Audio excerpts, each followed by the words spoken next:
पंढरपूर तालुक्यातील सरकोली येथील अंबाबाई मंदिर लोकार्पण सोहळा उद्योजक राजू खरे यांच्या हस्ते नुकताच पार पडला आहे। यावेळी त्यांनी आगामी विधानसभा निवडणूक डोळ्यासमोर ठेवून मराठा आरक्षणापासून ते मोहोळच्या निजामी पाटीलकीपर्यंत कडकून टीका करताना उद्योजक राजू खरे म्हणाले, आपण पाहत आहात विश्वकारणी चॅनल।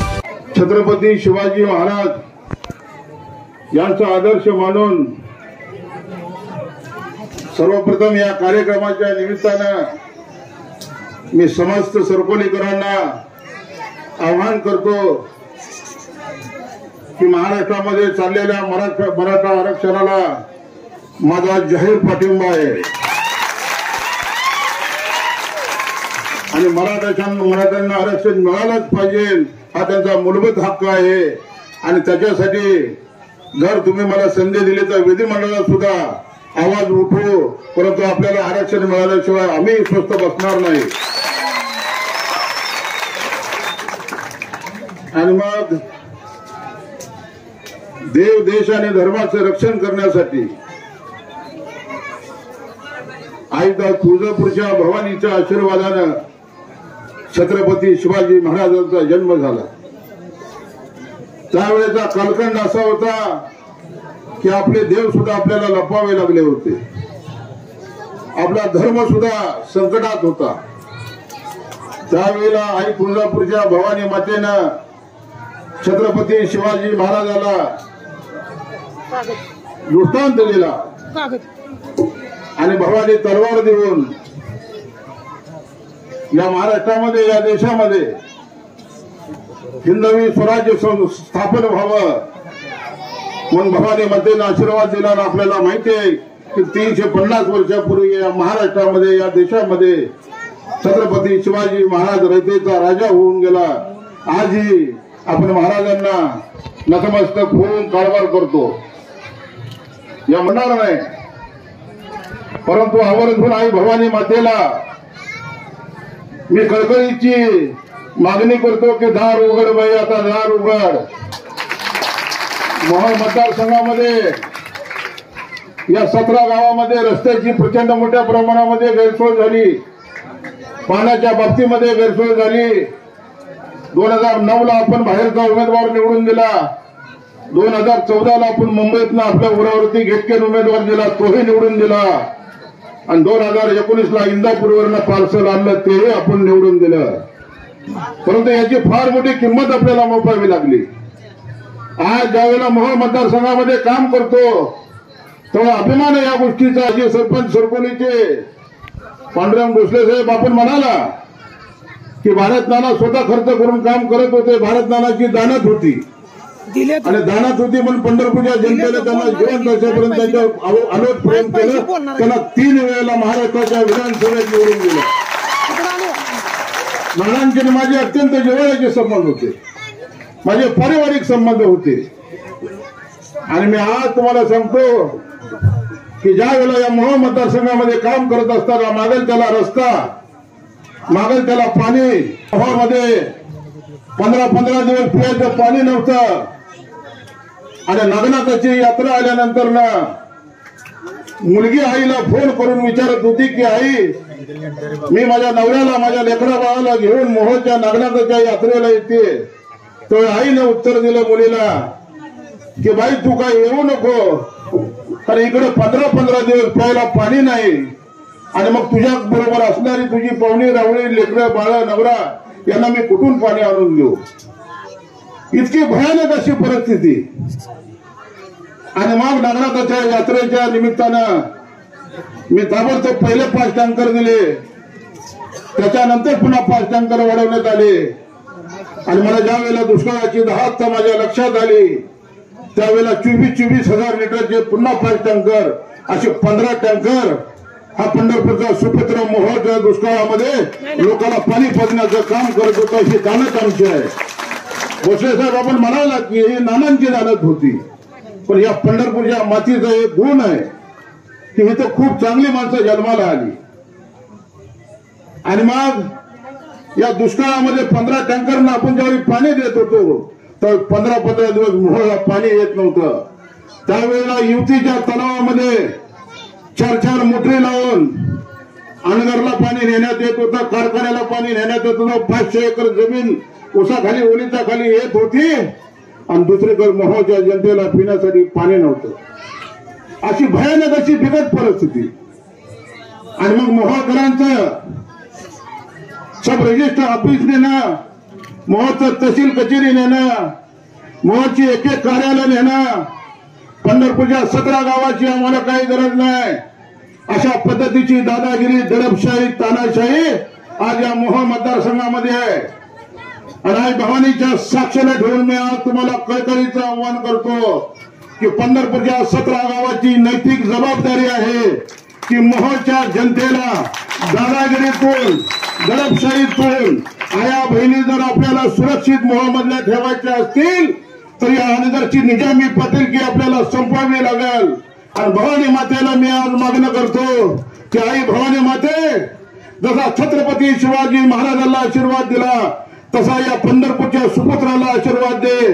मागल त्या शेतकऱ्याला रस्ता देतोय, मागल त्या शेतकऱ्याला पाणी देतोय, आरोग्याविषयी कोण अडचणी घेऊन आले त्याला आरोग्यात मदत करतोय, शिक्षणाची कोण मागणी केली त्याला शिक्षणामध्ये मदत करतोय, येणाऱ्या प्रत्येक माणसाला मदतीचा हात देण्याचं काम भोसले साहेब या पंढरपूरच्या सुपुत्रानं मोहोळ मतदारसंघामध्ये केलं। आणि म्हणून मी पंढरपूरच्या 17 गावाला विनंती करतो की या 17 गावाच्या शिदोरीवरती आपल्याला मोहोळची उद्याची लढाई जिंकायची आहे। नानांना 22 गावांनी आणि पंढरपूर शहरानं मदत केलं। नाना मंगळवेढा पंढरपूरचे 3 वेळाला आमदार झाले।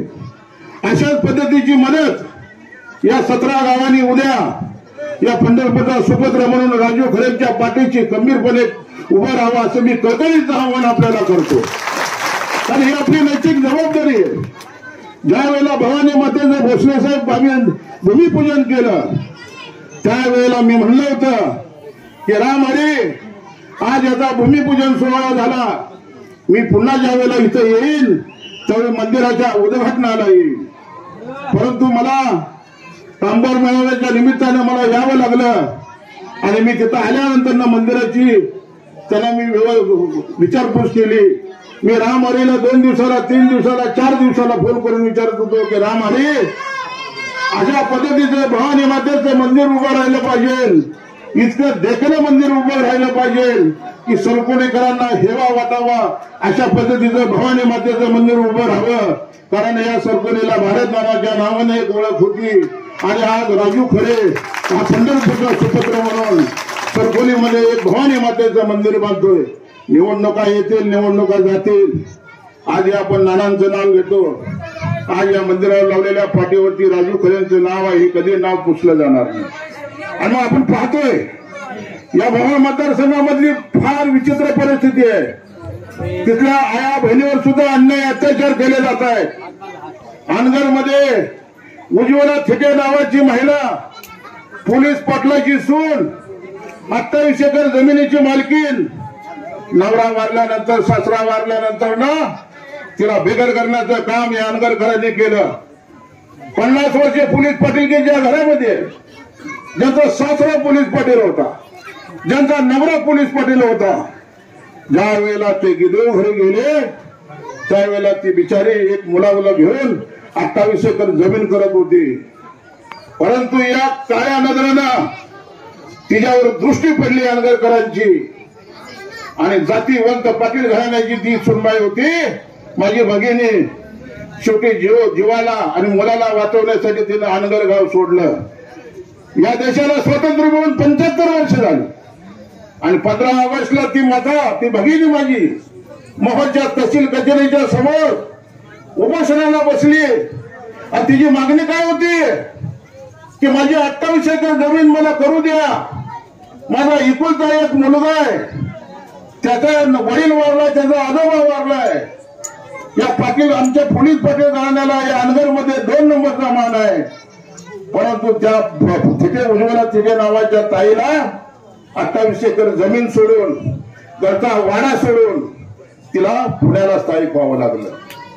ही कोणची दादागिरी आहे, ही कोणची निजामी पाटीलकी आहे?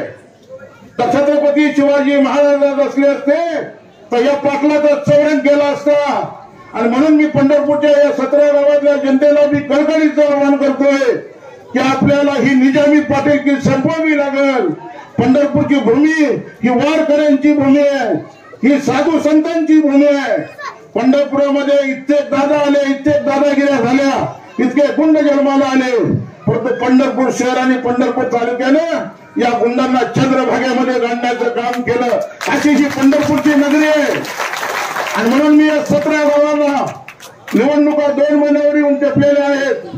मोहोळची 90 गावं, पंढरपूरची 17 गावं आणि उत्तर सोलापूरची 24 गावं आणि मोहोळ शहर म्हणून हा मतदारसंघ आहे. आणि या 17 गावाच्या सुधारेवरती या मोहोळ विधानसभेची निवडणूक मी लढतोय. मला फक्त महागाई येऊ देऊ नका. या 17 गावातल्या आणि भोसले साहेब सरकोलीकरांना मी हात जोडून कळकळीची विनंती करतो. जात पात धर्माच्या पलीकडे जाऊन आपण लोकांना पाणी पाजत होतो, आपण लोकांना रस्ते देत होतो, आपण लोकांना आरोग्यविषयक मदत करत होतो, आपण लोकांना शिक्षणासाठी मदत करत होतो, कोणाच्या गरीबाच्या लग्नाला मदत करत होतो. मी कधीही पाहिलं नाही हा कुण्या पक्षाचा आहे, हा कुण्या गटाचा आहे, हा कुण्या तटाचा आहे. म्हणून मी सरकोलीकरांना विनंती करतो की भारत नानांना जसं आपण 3 वेळेला सरकोली हे मोहोळला जोडलं होतं, भोसले साहेब आमची जबाबदारी जादा होती तर नानांचं गाव मोहोळला होतं आणि पंढरपूर शहरातून आम्ही नेहमी नानांना 10,000च्या वर लीड दिलं. आणि मी जिथं राहतोय त्या वार्डात गेले 20 वर्ष झाले नानाचा नगरसेवक निवडून येतोय. आमची विचारसरणी वेगळी होती आणि ह्या विचारसरणीला स्मरून सांगतो की सरकोलीकरांना मला खात्री आहे या भवानी मातेला साक्ष ठेवून तुमची सगळ्यात मोठी एकच जबाबदारी आहे की या मोहोळ मधली दादागिरी, दडपशाही, तानाशाही आया बहिणी सुरक्षित ठेवण्यासाठी पंढरपूरच्या पांडुरंगाच्या आशीर्वादानं, आई तुळजापूरच्या भवानी मातेच्या आशीर्वादानं आणि या 17 गावाच्या सुधारेवरती मी मोहोळ विधानसभेची निवडणूक लढवायला निघालेलो आहे. मोहोळकरांची साथ आहे, उत्तर सोलापुरांची साथ आहे. पण मला खात्री आहे की पंढरपूरची 17 गावातली जनता या पंढरपूरचा सुपुत्राला विजयी करण्यासाठी हातभार लावल्याशिवाय राहणार नाही अशी अपेक्षा या कार्यक्रमाच्या निमित्ताने बाळगतो आणि मी आपली रजा घेतो. जय हिंद, जय महाराष्ट्र. चॅनलला सबस्क्राईब जरूर करा. विश्वकार न्यूज चॅनल, हे विश्वची माझे घर.